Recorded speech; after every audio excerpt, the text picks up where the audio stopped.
दिल्ली के power corridors और इलाहाबाद के jam packed corridors of justice में एक नया स्टॉर्म उठ गया है। सुप्रीम कोर्ट कोलेजियम ने 1 सितंबर 2025 को इलाहाबाद हाई कोर्ट के लिए 26 नए जजेस के नाम रिकमेंड किए, 14 जुडिशियल ऑफिसर्स और 12 एडवोकेट्स, जिसमें 2 सीनियर वुमेन लॉयर्स गरिमा प्रसाद और स्वरूपमा चतुर्वेदी भी शामिल थी। ये एक मैसिव एक्सरसाइज थी क्योंकि इलाहाबाद हाई कोर्ट की वैकेंसी रेट 51% तक पहुंच चुकी है और बैकलॉग्स ऑफ केसेस 12 लाख के ऊपर है। पर जब सरकार ने इस लिस्ट को क्लियर किया तो 24 नेम्स ही अप्रूव हुए और 2 नाम अदनान अहमद और जय कृष्ण उपाध्याय अटके रहे। अदनान अहमद आयरॉनिकली इस लिस्ट का इकलौता मुस्लिम कैंडिडेट थे और यहीं से शुरू होता है वो political judicial tug of war जो अब एक बड़े नेशनल कंट्रोवर्सी में बदलता दिख रहा है। कोलेजियम का कहना था कि नेम्स को सेग्रीगेट करके पास करना डेंजरस है, लेकिन मोदी सरकार ने अपना ही पैटर्न फॉलो करते हुए सिलेक्टिव क्लियरेंस दिया। इस सिलेक्टिव पिक एंड चूज की वजह से नॉट जस्ट जुडिशियल फ्रेटर्निटी बल्कि पॉलिटिकल ऑपोजिशन भी गर्म है। एक कांग्रेस लीडर ने ब्लंटली कहा है,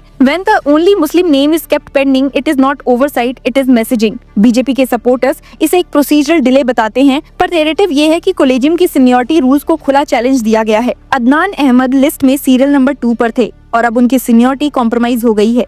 कोलेजियम ने क्लियरली अपनी डिजायर एक्सप्रेस की थी सीनियरिटी प्रोटेक्ट रहे, लेकिन गवर्नमेंट के डिले ने वो तोड़ दिया। इस रिकमेंडेशन को क्रिटिसाइज करते हुए ट्विटर पर एक प्रैक्टिसिंग लॉयर ने लिखा, There are 26 new judges in Allahabad High Court, in whom 1 is OBC and 25 is upper caste. There are 13 Brahmins in 25 upper caste. SC, ST, big zero. This is the reason why 4 crore cases are pending in the judiciary. एक और lawyer ने लिखा, BJP government appointed over 20 people as judges to Allahabad High Court, but withheld name of only Muslim lawyer proposed by Collegium. Will Supreme Court that drop disciplinary proceedings against Shekhar Yadav for anti-Muslim slur care to ask why and will government care to respond? दर्शकों, Allahabad high court की हालत किसी से छुपी नहीं है। IJR 2025 के data के मुताबिक सैंक्शन स्ट्रेंथ है 160 जजेस की, पर सिर्फ 84 जजेस बेंच पर हैं। हर जज के पास लगभग 15,000 केसेस पेंडिंग है और डिस्पोजल रेट सिर्फ 78% पर अटका हुआ है। जुडिशियल ऑफिसर्स और लॉयर्स दोनों ही ओपनली कह रहे हैं कि अगर अपॉइंटमेंट्स में और डिले हुआ तो लिटिगेंट्स का ट्रस्ट टूट जाएगा। आपको याद होगा कि पहले भी CJI BR गवाई ने रिपोर्टेडली गवर्नमेंट को वार्न किया था, ये कहते हुए कि इंस्टॉलमेंट्स में नाम क्लियर मत करो और नाम्स को सेग्रीगेट मत करो। लेकिन जो हुआ उसने एक क्लियर मैसेज दिया कि सरकार और जुडिशरी के बीच का कॉन्स्टिट्यूशनल डायलॉग अब एक ओपन कन्फ्लिक्ट बन गया है। इस कंट्रोवर्सी को और गर्म बनाता है कोलेजियम का खुद का सीक्रेसी। आपको याद होगा कि अगस्त 2025 में कोलेजियम ट्रांसफर्स का एक और राउंड हुआ जिसमें 14 जजेस को अक्रॉस स्टेट्स भेजने की रिकमेंडेशन दी गई।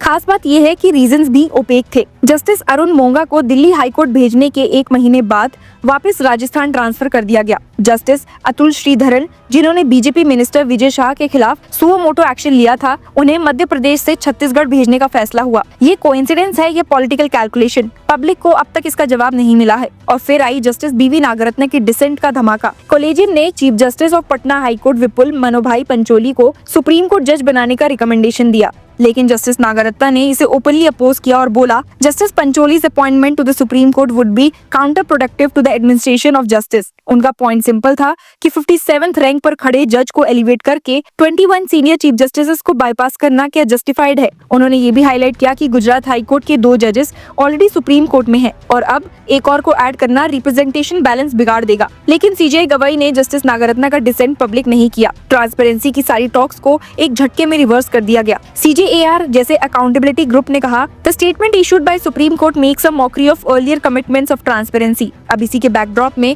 जब अदनान अहमद का नाम रिजेक्ट और डिले होता है तो उसका पॉलिटिकल सिंबोलिज्म बहुत ज्यादा बढ़ जाता है। समाजवादी पार्टी ने कमेंट किया है कि ये वही उत्तर प्रदेश है जहां मुस्लिम्स को सिस्टमैटिकली इग्नोर किया जा रहा है, चाहे पॉलिटिक्स हो या जुडिशरी। बीजेपी के स्पोक्सपर्सन ने इसे कम्युनल एंगल देने की कोशिश की और बताया, it is purely about merit and the process is ongoing. लेकिन इस एक्सप्लेनेशन ने और भी क्वेश्चंस खड़े कर दिए। अगर प्रोसेस ऑनगोइंग है तो बाकी 24 नाम क्यों अप्रूव कर दिए गए? 2017 से कोलेजियम और गवर्नमेंट के बीच का कोल्ड वॉर चल रहा है। जस्टिस संजय किशन कौल और सुधांशु धुलिया ने 2023 में सरकार को रिब्यूक किया था फॉर सिलेक्टिव इम्प्लीमेंटेशन, वार्निंग देते हुए कि अगर ये कंटिन्यू रहा तो कोर्ट को टफ स्टैंड लेना पड़ेगा। आज वो वार्निंग रियलिटी लगती है। हर बार जब एक नाम अटक जाता है तो सीनियरिटी कोलैप्स हो जाती है और जुडिशरी के अंदर फिशर्स डीपन होते हैं। इलाहाबाद हाई कोर्ट के लिटिगेंट्स का कहना है कि ये टग ऑफ वॉर उनके लिए एक डबल पनिशमेंट है। एक लोकल लॉयर ने फ्रस्ट्रेशन एक्सप्रेस करते हुए कहा है, for every 5 adjournments 1 effective hearing, for every जज appointed 2 names kept pending, justice delayed is justice denied, but here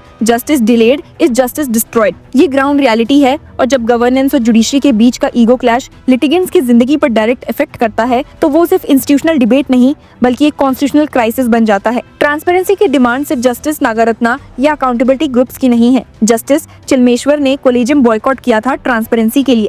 justice R Nariman ने रिकमेंडेशंस ब्लॉक की थी अंटिल प्रॉपर नेम्स ना कंसीडर्ड हो। अब जस्टिस नागरत्ना का डिसेंट एक नए प्रेसिडेंट को जन्म देता है, लेकिन आयरनी ये है कि जब एक मुस्लिम कैंडिडेट का नाम पेंडिंग रहता है तो सिस्टम के सारे प्रिंसिपल्स ही हिपोक्रेसी को एक्सपोज करते हैं। अगर मेरिट ही सोल क्राइटेरिया है तो रीजंस डिस्क्लोज क्यों नहीं होते? अगर डाइवर्सिटी एक फैक्टर है तो मुस्लिम रिप्रेजेंटेशन इग्नोर क्यों होती है? कोलेजियम और सरकार दोनों अपने पावर गार्ड करना चाहते हैं, लेकिन पब्लिक को सिर्फ एक चीज नजर आ रही है और वो है अकाउंटेबिलिटी की कमी। एक रिटायर्ड हाई कोर्ट जज ने anonymously कहा, This is no longer about names, it is about who controls the pipelines of justice. Today it is Adnan Ahmed, tomorrow it can be anyone whose views don't align. ये बात chilling है क्योंकि judicial independence का मतलब ही है सरकारी clearance के बिना फ्री फंक्शनिंग। पॉलिटिकल ऑपोजिशन भी इस इशू को अपना नैरेटिव बना सकती है। कांग्रेस के एक स्पोकपर्सन ने पहले कहा था, first electoral bonds then ECI independence now judiciary, the Modi government wants total control. लेकिन बीजेपी लीडर्स का बार बार यही कहना है कि ये बस एक डेलिब्रेट मिस इन्फॉर्मेशन कैंपेन है। ग्राउंड पर हाउएवर लिटिगेंट्स और बार काउंसिल्स का पेशेंस खत्म हो रहा है। लेकिन सबसे बड़ा पैराडॉक्स यही है कि इलाहाबाद हाई कोर्ट जो इंडिया का सबसे बड़ा हाई कोर्ट है जिसमें मैक्सिमम पेंडिंग केसेस हैं, वहीं अब एक टेस्टिंग ग्राउंड बन गया है सरकार और जुडिशरी के पावर टसल का। यहाँ हर अपॉइंटमेंट, हर ट्रांसफर, हर डिसेंट एक पॉलिटिकल स्टेटमेंट बन जाता है। सीजीआई गवाही की फर्म लाइन और जस्टिस नागरत्ना का डिसेंट एक ही दिन में इस बात को अंडरलाइन करते हैं कि जुडिशरी के अंदर भी फ्रैक्चर्स डीपन हो रहे हैं। अब सवाल ये है कि क्या कोलेजियम अपना क्रेडिबिलिटी बचा पाएगा जब ट्रांसपेरेंसी के प्रोमिसेस बैकट्रैक हो जाए? क्या सरकार अपने सिलेक्टिव अप्रूवल्स को जस्टिफाई कर पाएगी जब डाटा क्लियरली बैकलॉग क्राइसिस को स्क्रीन कर रहा है? और सबसे इम्पोर्टेंट, क्या लिटिगेंट्स कभी ये मानेंगे कि जस्टिस सिस्टम उनके लिए है, ना कि एक पावर चेस बोर्ड? इस वक्त जो दिख रहा है वो सिंपल है कि अदनान अहमद का नाम पेंडिंग है, जय कृष्ण उपाध्याय का नाम भी पेंडिंग है और इलाहाबाद हाईकोर्ट के लिटिगेंट्स 15,000 केसेस पर जज के एवरेज से नीचे दब रहे हैं। जस्टिस डिलेड, कॉम्प्रोमाइज सीनियरिटी और सिलेक्टिव अप्रूवल्स और ओपेक ट्रांसफर्स का ये कॉकटेल अब एक टिकिंग टाइम बॉम्ब जैसा लग रहा है। और जब एक रिटायर्ड सुप्रीम कोर्ट जज कैंडिडली बोले that government sitting on collegium recommendations is deadly for democracy, तो वो सिर्फ एक एकेडमिक वार्निंग नहीं बल्कि एक प्रोफेसी है जो आज अपने हाशिस फॉर्म में इलाहाबाद हाईकोर्ट के अंदर प्ले आउट हो रही है। आपका कोलेजियम कंट्रोवर्सी और इस लेटेस्ट डेवलपमेंट पर क्या कहना है हमें कमेंट्स में जरूर बताइए एंड कीप फॉलोइंग अस।